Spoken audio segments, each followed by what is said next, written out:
If you can just slice everybody into different identity groups, then everyone will just care about their own identity rather than fundamentally trying to change the structure of society. No, I'm not worried at all. I rely on God, Allah. Don't believe the hype. The way things are, people love to pander. The people who are that hold the power structure, that are within the power structures and hold the reins of power, they know that is the easiest. That's part of the playbook. That's like rule number one in the playbook. Pander to your constituents. Not real fundamental change. We don't want necessarily real fundamental change, but you can pander to it. You can very easily pander. Be symbolic. Walk in, have a politician, walk in with a kufi in the masjid, you're going to get all the Muslim vote. You know what I mean? Who cares how this politician voted or if this person really cares about your community? As long, oh man, you should have seen him. He came in and he said "Assalamu alaikum lama," and man, we are so happy, and I feel so good to vote for this person. But what is he really about?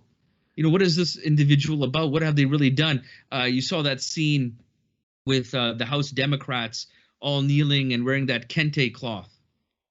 You know. But House Democrats, 8 years. You had the presidency.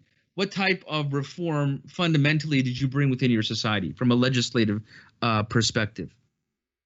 So should we just jump from one issue to another? Is that the most productive way? Is that the most intelligent way? Is that from one issue of racism to another? Or what if we get into this whataboutism? Okay, so that's another thing that we've discussed in past podcasts, where we don't want to be caught up, because that's what the people in the status quo levels of power structure want, where you have people, okay, let's just focus on the people who can lobby for their particular identity group.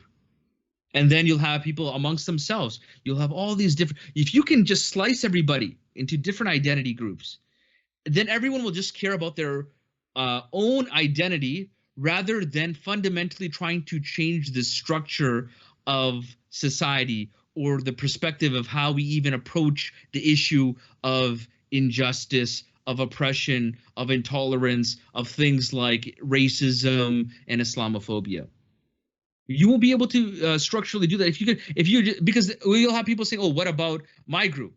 And then another person's like, "Oh, what about my group? And what about my group?" And you'll just get caught up in whataboutism. And when you chase disease, from a clinical perspective, what we need to promote in our society from just a biological health perspective is that we too often get caught up in chasing disease. We'll prevent this particular disease, or we need to fight this particular disease. But very rarely do we chase health. Sometimes we are running away from maybe all these different types of diseases, but we don't promote running towards health. We don't promote running towards being healthy, which automatically deals with so many different types of diseases. And so when you look at, terms like, racism and Islamophobia, and then you'll have even within racism, people will use certain times of terminology to try to give their personal experience, I would say, more credibility, because it comes down then you're moving away from the principled approach to these problems, but then you get more to a personal approach to these problems.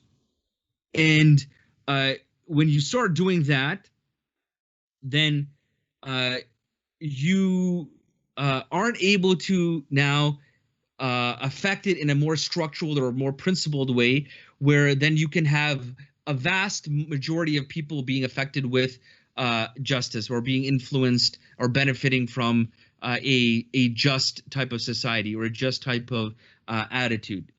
Do I feel that the New York police are providing enough protection, or do I have to have protection of my own? I look for protection from Allah.